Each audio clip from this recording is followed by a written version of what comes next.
Maximilien. Villefort rose, half ashamed of being surprised in such a paroxysm of grief.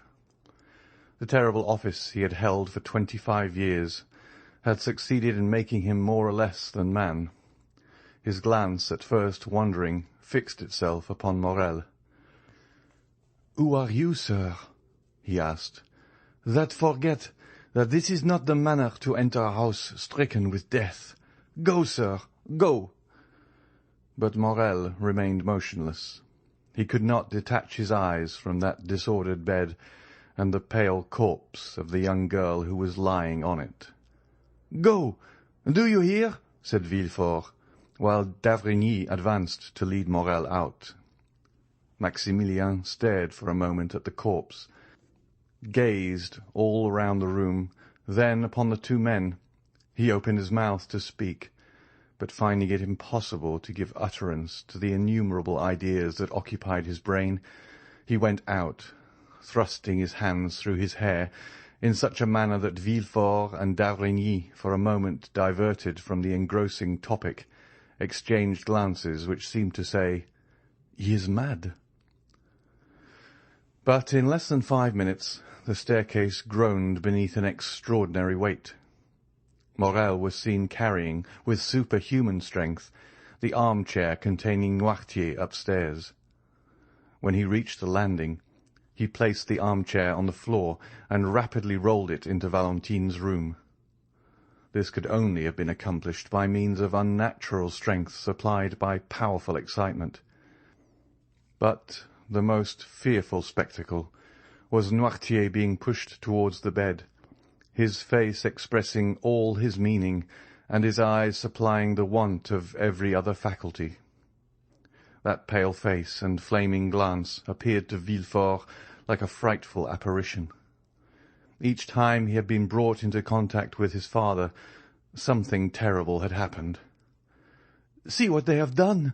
cried Morrel, with one hand leaning on the back of the chair, and the other extended towards Valentine. "See, my father, see!" Villefort drew back and looked with astonishment on the young man, who, almost a stranger to him, called Noirtier his father. At this moment the whole soul of the old man seemed centred in his eyes, which became bloodshot. The veins of the throat swelled. His cheeks and temples became purple, as though he was struck with epilepsy. Nothing was wanting to complete this but the utterance of a cry, and the cry issued from his pores, if we may thus speak, a cry frightful in its silence. D'Avrigny rushed towards the old man and made him inhale a powerful restorative. "Sir," cried Morrel, seizing the moist hand of the paralytic, "they ask me who I am, and what right I have to be here. Oh, you know it! Tell them! Tell them!" And the young man's voice was choked by sobs. As for the old man, his chest heaved with his panting respiration. One could have thought that he was undergoing the agonies preceding death. At length, happier than the young man, who sobbed without weeping, tears glistened in the eyes of Noirtier. "Tell them," said Morrel in a hoarse voice, "tell them that I am her betrothed. Tell them she was my beloved, my noble girl, my only blessing in the world. Tell them, oh, tell them that corpse belongs to me." The young man, overwhelmed by the weight of his anguish, fell heavily on his knees before the bed, which his fingers grasped with convulsive energy. D'Avrigny, unable to bear the sight of this touching emotion, turned away, and Villefort, without seeking any further explanation, and attracted towards him by the irresistible magnetism which draws us towards those who have loved the people for whom we mourn, extended his hand towards the young man. But Morrel saw nothing. He had grasped the hand of Valentine, and, unable to weep, vented his agony in groans as he bit the sheets. For some time nothing was heard in that chamber but sobs, exclamations, and prayers. At length Villefort, the most composed of all, spoke. "Sir," said he to Maximilien, "you say you loved Valentine, that you were betrothed to her. I knew nothing of this engagement, of this love. Yet I, her father, forgive you. For I see that your grief is real and deep, and besides my own sorrow, it is too great for anger to find a place in my heart. But you see that the angel whom you hoped for has left this earth. She has nothing more to do with the adoration of men. Take a last farewell, sir, of her sad remains. Take the hand you expected to possess once more within your own, and then separate yourself from her forever. Valentine now requires only the ministrations of the priest."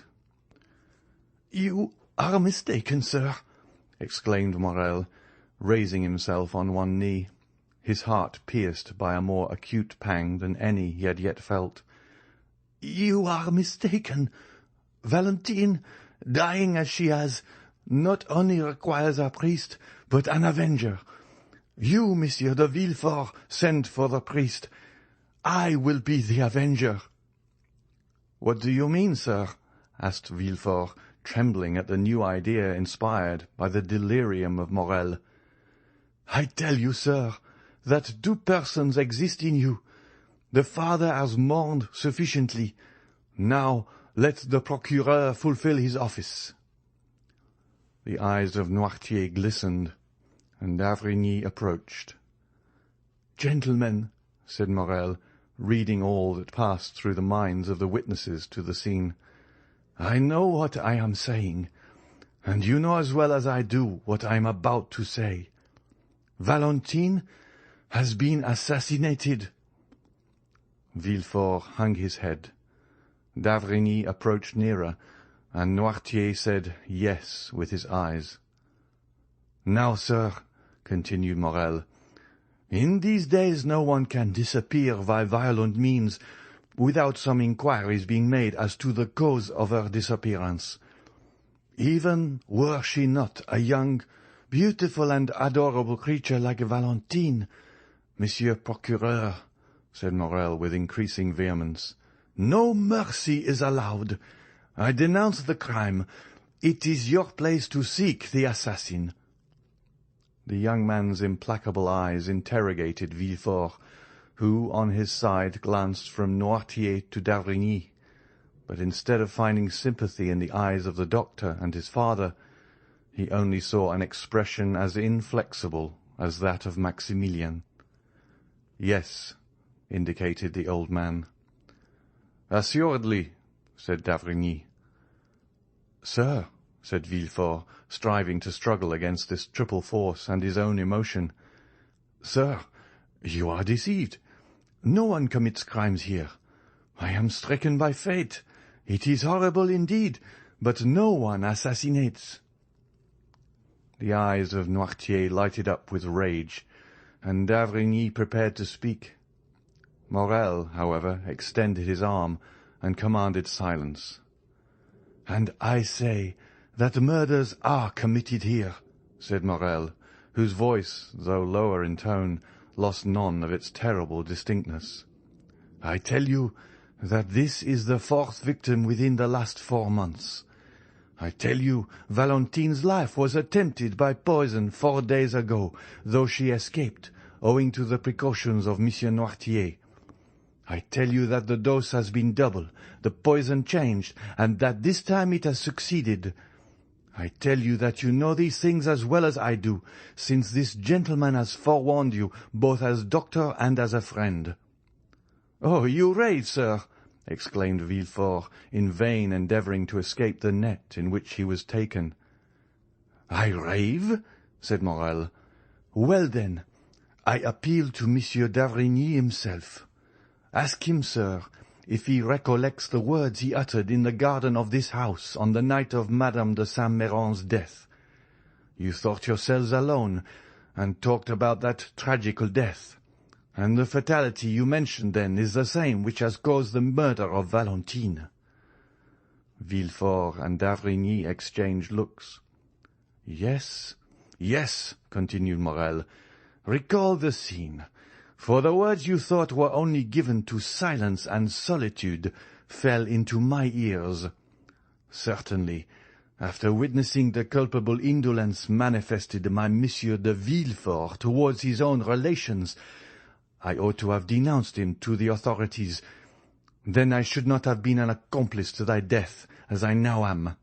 Sweet, beloved Valentine! But the accomplice shall become the avenger. This fourth murder is apparent to all, and if thy father abandon thee, Valentine, it is I, and I swear it, that shall pursue the assassin."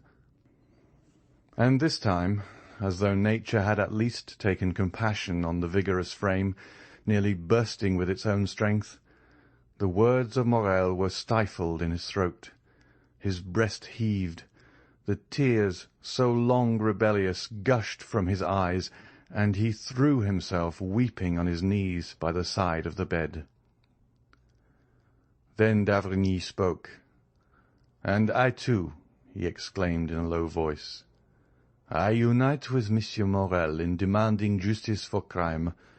My blood boils at the idea of having encouraged a murderer by my cowardly concession." "Oh, merciful heavens!" murmured Villefort.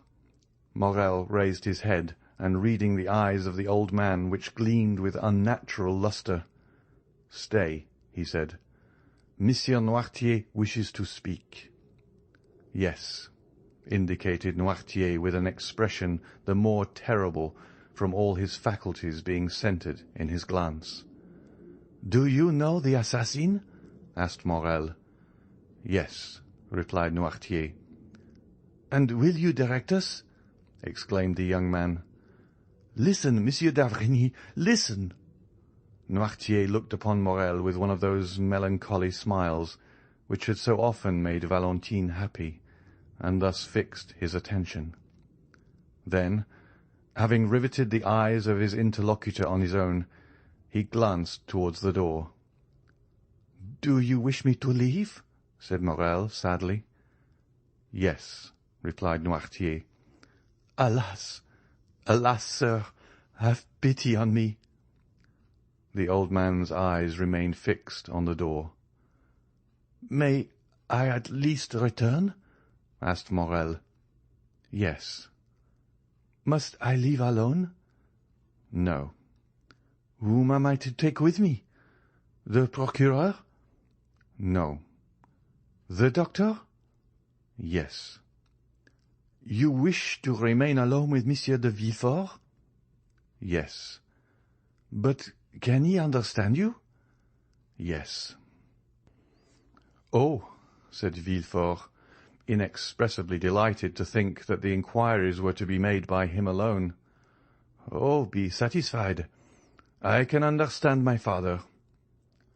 D'Avrigny took the young man's arm and led him out of the room. A more than death-like silence then reigned in the house.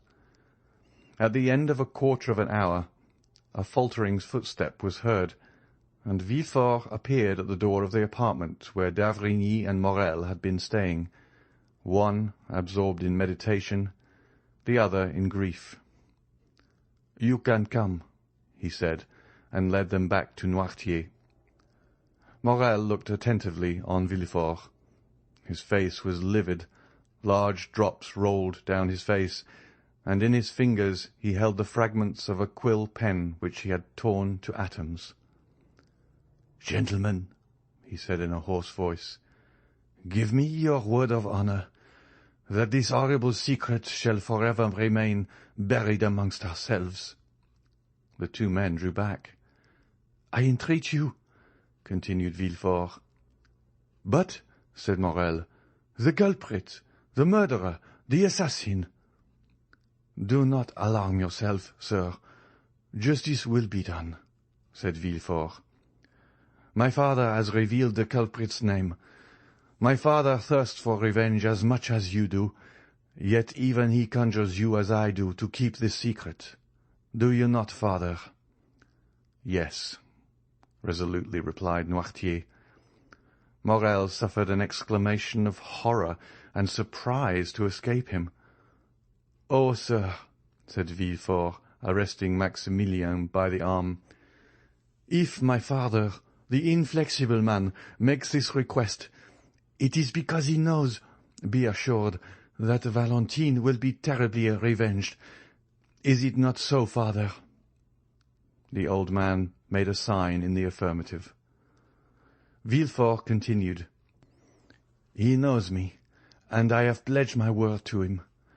Rest assured, gentlemen, that within 3 days, in a less time than justice would demand, the revenge I shall have taken for the murder of my child will be such as to make the boldest heart tremble."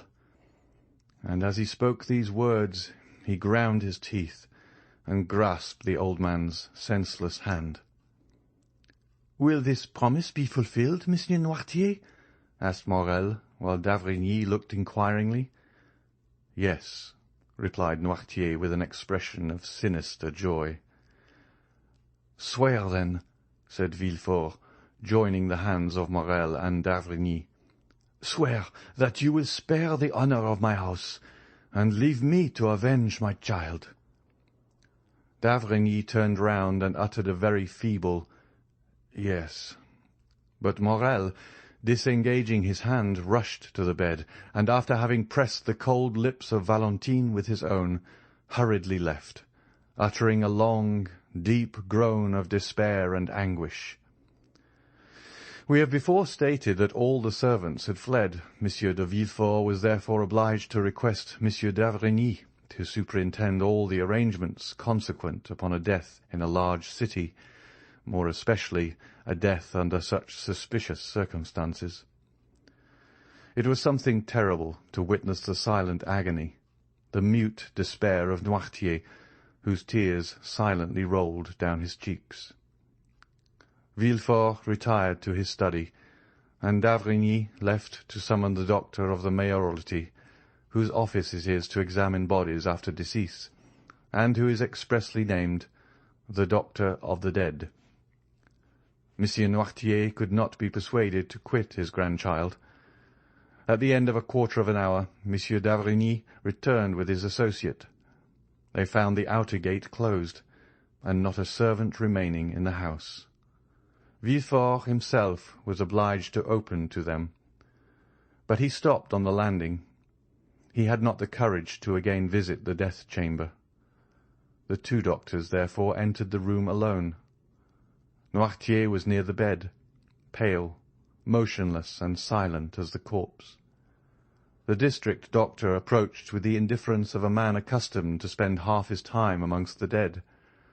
He then lifted the sheet which was placed over the face, and just unclosed the lips. "Alas," said d'Avrigny, "she is indeed dead, poor child." "Yes," answered the doctor laconically, dropping the sheet he had raised. Noirtier uttered a kind of hoarse, rattling sound.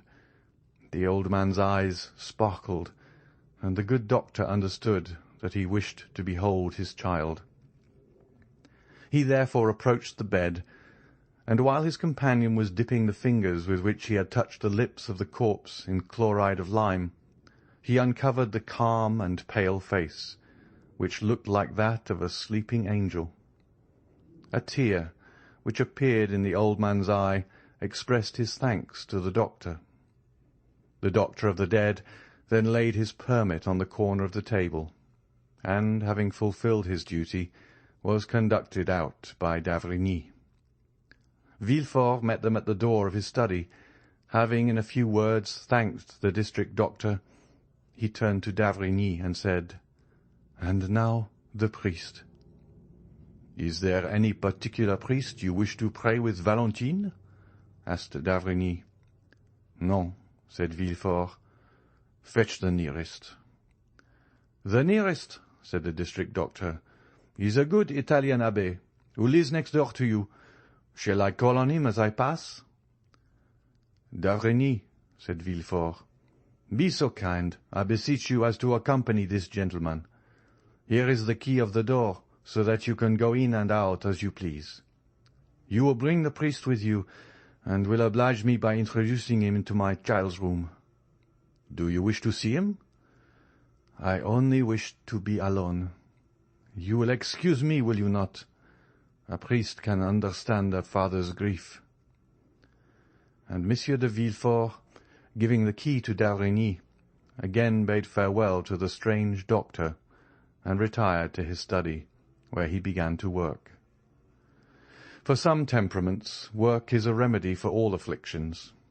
As the doctors entered the street, they saw a man in a cassock standing on the threshold of the next door. "This is the abbé of whom I spoke," said the doctor to d'Avrigny. D'Avrigny accosted the priest. "Sir," he said, "are you disposed to confer a great obligation to an unhappy father who has just lost his daughter? I mean Monsieur de Villefort, the king's attorney." "Ah," said the priest in a marked Italian accent, "yes, I have heard that death is in that house." "Then I need not tell you what kind of service he requires of you."